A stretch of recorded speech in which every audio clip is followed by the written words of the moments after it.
Cette scie à panneau, à la verticale, normalement, nous voyons ça dans les magasins à bricolage. Nous l'avons fait en bois. Cela fait que c'est un petit prix, un petit budget. Comment nous l'avons fait? Nous voyons ça dans cette émission. Avant de pouvoir réaliser la scie circulaire, il faut d'abord du bois. On a laissé la plupart être coupés sur mesure chez un local sur base d'un plan de coupe travaillé à l'aide d'une liste de bois bien étudiée. Pour les modèles de coupe, on compte toujours en mesure brute et plus tard on les scie à mesure nette pour être sûr que toutes les pièces s'imbriquent l'une à l'autre. On aura aussi besoin d'un traceur et d'outils de mesure. On découpe le bois sur mesure avec une scie à dos et une scie sauteuse. Sur la pièce de support vient une coupe circulaire dont on aura aussi besoin. On utilise une perceuse visseuse et quelques vis pour bien assembler le cadre ensemble. On fixe le reste avec de la colle et des clous. On aura donc besoin d'un marteau et de pinces à colle. Pour le montant de la scie, on utilisera un rail pour rideau que l'on coupera sur mesure avec une scie à métaux. Le porte-scie sera fixé à l'aide de boulons, rondelles et écrous en papillon. La scie circulaire se fixera sur le porte-scie avec quelques boulons à tête ronde. Pour bouger la scie, on utilisera un système de contrepoids. On fixe pour ce faire quelques poids à un fil de fer. Il passe par un treuil et s'attache avec un crochet à vis au support de la scie. Pour débuter, on adapte d'abord tout sur mesure. Et pour ce faire, on utilise un crayon de repère. Il se compose de deux parties, un côté bleu pour nos repères et un rouge pour indiquer ce qui peut être retiré. On réalise d'abord un cadre et on réalise pour ce faire 4 montants droits.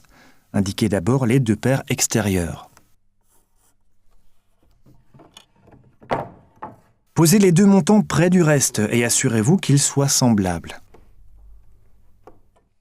Indiquez ensuite les 2 du milieu, numérotez vos repères centraux de gauche à droite. Serrez bien les montants droits ensemble et mesurez combien ils doivent mesurer.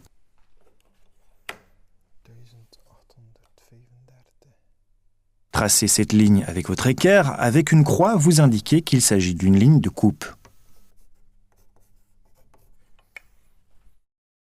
Pour assembler vos montants droits, il faut encore quelques bandes de support. Placez bien votre bois ensemble et mesurez vos bandes de support. Coupez-les ensuite sur mesure.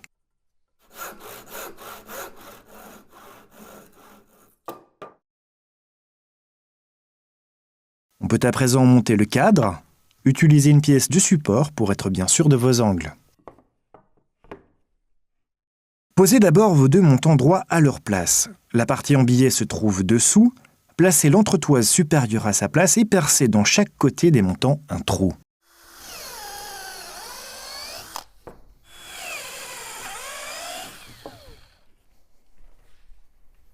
Posez maintenant vos autres bandes de support à leur place. Indiquez sur les montants où les traverses doivent se lier.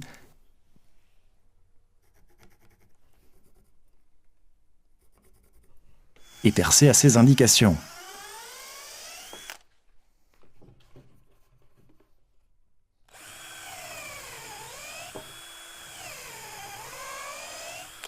Choisissez une vis assez longue et vissez les bandes de support. Vérifiez bien que vos angles correspondent.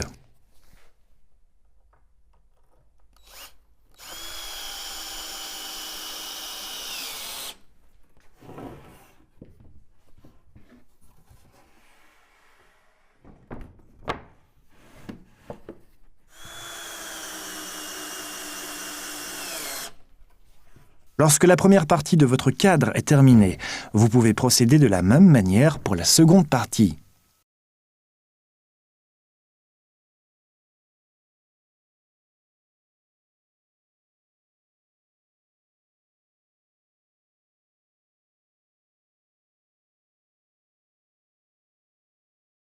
Après avoir réalisé les 2 parties, vous pouvez les relier l'une à l'autre.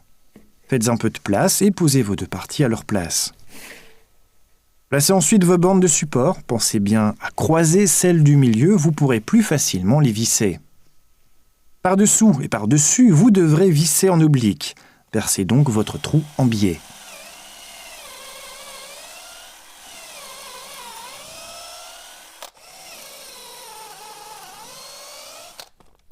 Assemblez à présent toutes les pièces avec des vis.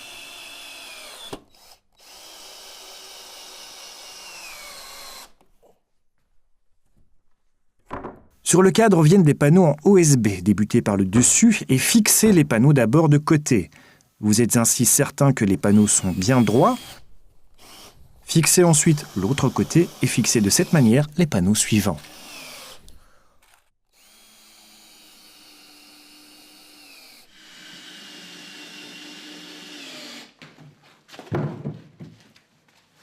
Votre base est terminée. On attaque à présent les montants conducteurs. Placez les morceaux de bois sur base de votre liste à bois.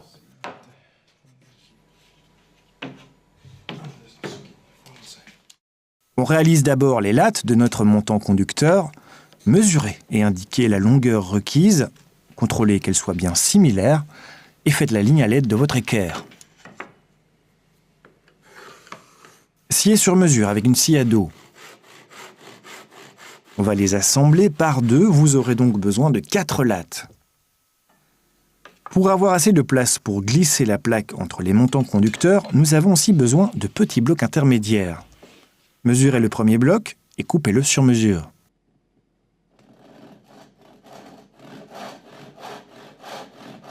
Le reste, vous pourrez le mesurer sur base de votre premier bloc. Sciez encore les 4 lattes qui viendront se placer par-dessus le montant conducteur.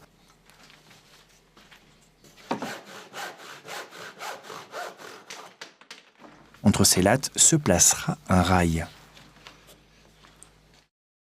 Utilisez un rail à rideau et ôtez les crochets. Placez une des lattes sur les rails et indiquez la bonne mesure. Vous coupez ensuite le rail sur mesure avec une scie à métaux.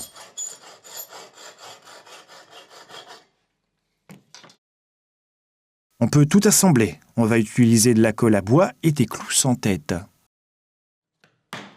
Placez les clous à leur place sur les 2 premières lattes.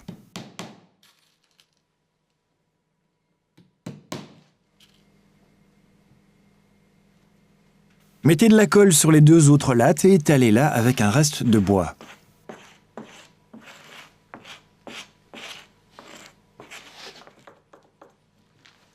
Placez les 2 lattes cloutées par-dessus la colle. Assurez-vous qu'elles soient joliment assemblées et clouez-les.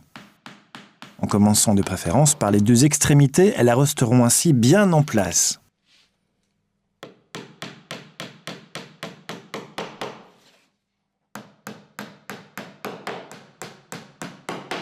On peut à présent fixer le système de rails. Mettez de la colle sur la première fine petite latte et clouez-la.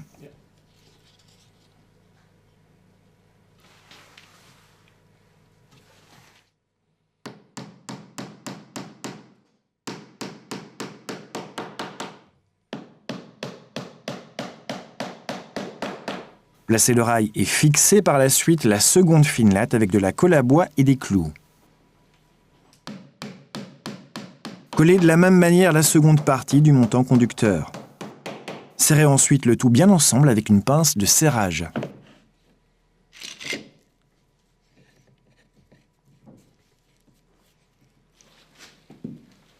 Sous la scie de chaque côté vient une barre de support sur laquelle vous pouvez laisser reposer votre panneau.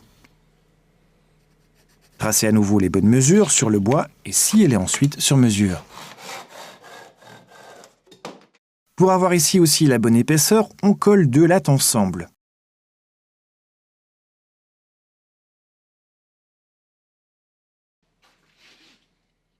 Par-dessus vient alors une latte plus courte et plus large où vous pouvez glisser votre plaque.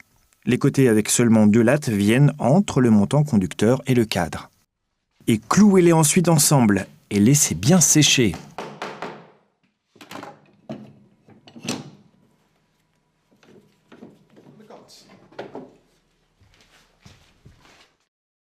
Pour monter la scie sur la pièce, on doit construire un support à scie.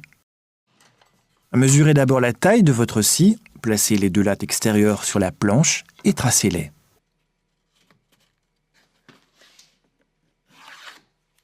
Placez ensuite les mesures de votre scie sur la planche. On veut pouvoir la monter aussi bien horizontalement que verticalement. C'est pourquoi on dessine les dimensions de la scie parallèles aux lattes de côté, mais aussi croisées.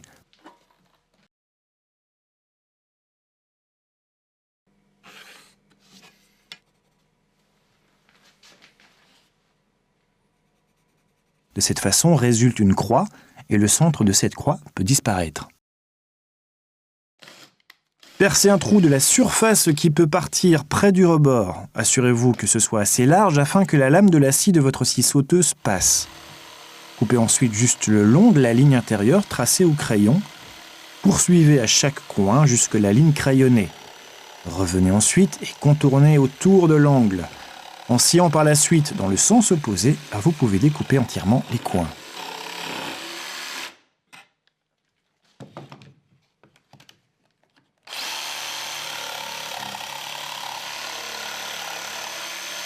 Coupez ensuite la seconde surface.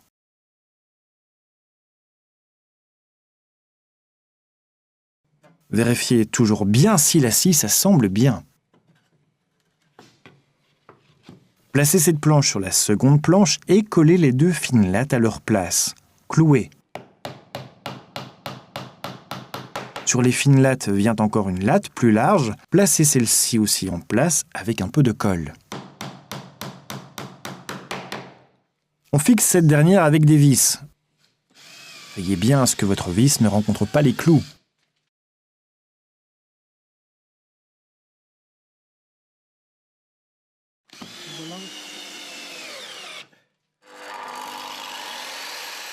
Placez à présent votre scie dans l'alvéole prévue à cet effet. Faites-le aussi pour la seconde position. Et faites bien attention de ne pas scier dans votre table de travail.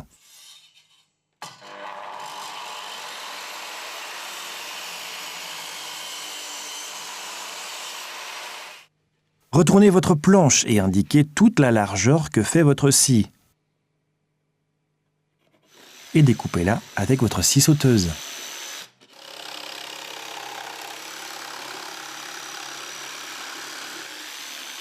Pour bien maintenir la scie à sa place, on utilise des écrous en papillon avec une grande rondelle. Mesurez au préalable où vous allez réaliser vos attaches. Avec une rondelle, vous pouvez éventuellement indiquer un trou à percer. Utilisez un outil à ébavurer avec un diamètre légèrement plus grand que celui de la rondelle et percez aux endroits marqués. Indiquez au préalable si besoin l'épaisseur du pied de la scie. Vous saurez ainsi jusque quelle profondeur vous pouvez aller.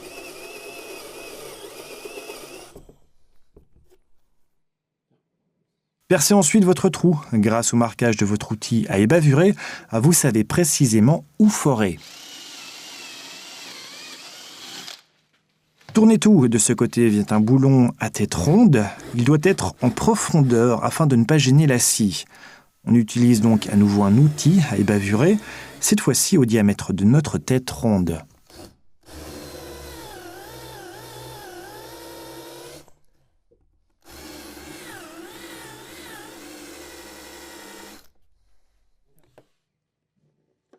Placez vos boulons et martelez si besoin avec un marteau pour bien les enfoncer.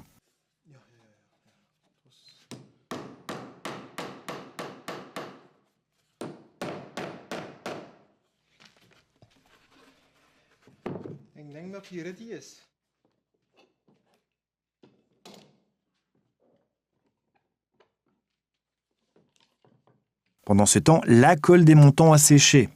Avec le côté plat du burin, vous pouvez ôter le surplus de colle.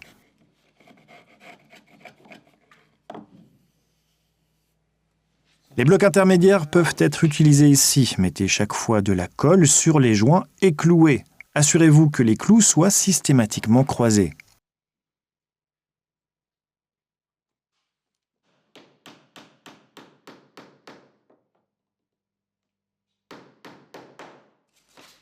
Poncez encore le tout.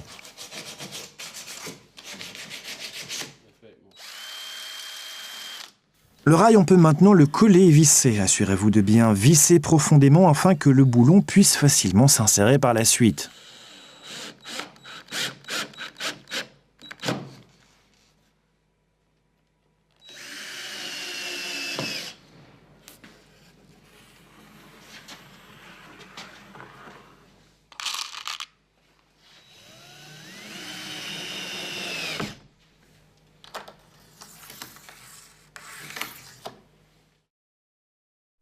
Voilà, tous les éléments sont prêts pour notre machine.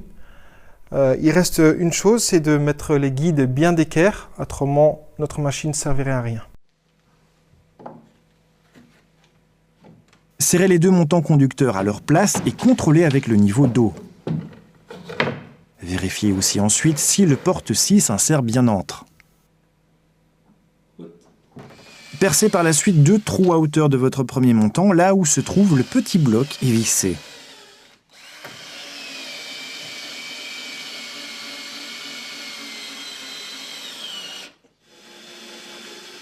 Faites pareil au-dessous.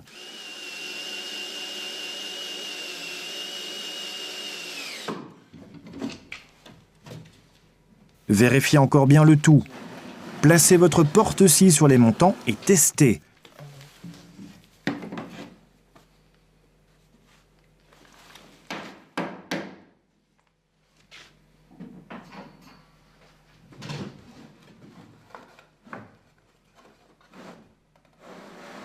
Lorsque vous estimez que c'est parfait, vous vissez le second montant à l'arrière sur le panneau.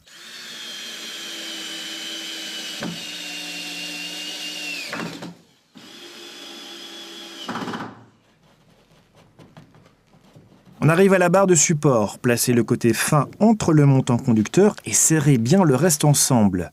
Vérifiez tous les angles, ce que vous pouvez faire avec une équerre ou une pièce d'aide à angle de 90 degrés. Si vous n'en avez pas, utilisez cette vieille technique. Avec une base de 30 cm liée à une seconde de 40 cm, il ne vous reste plus qu'à relier les extrémités par une ligne de 50 cm. Et si c'est le cas, vous obtenez très précisément, selon Pythagore, un angle de 90 degrés. Après vérification, vous pouvez visser la barre de support.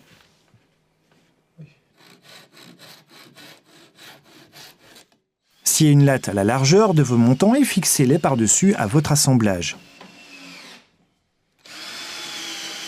Percez un trou dans le milieu de la planche à l'arrière où vous pouvez fixer le treuil.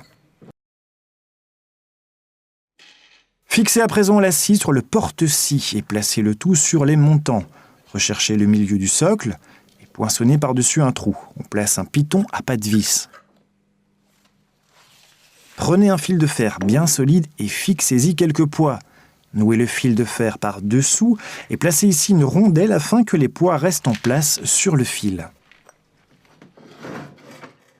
Soutenez les poids à l'arrière du cadre au point le plus haut et placez le fil avec le treuil. Fixez bien solidement le fil de fer en bas au piton à pas de vis et coupez si nécessaire. Le porte-scie doit à présent être relié avec le rail du montant. Indiquez le milieu du rail par-dessus et par-dessous le porte-scie.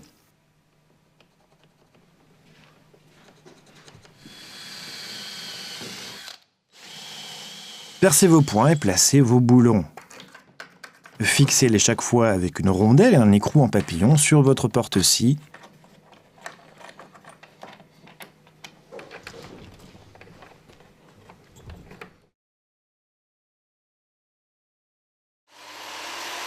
Votre scie circulaire verticale est terminée, fixez-la au mur de votre atelier et sciez.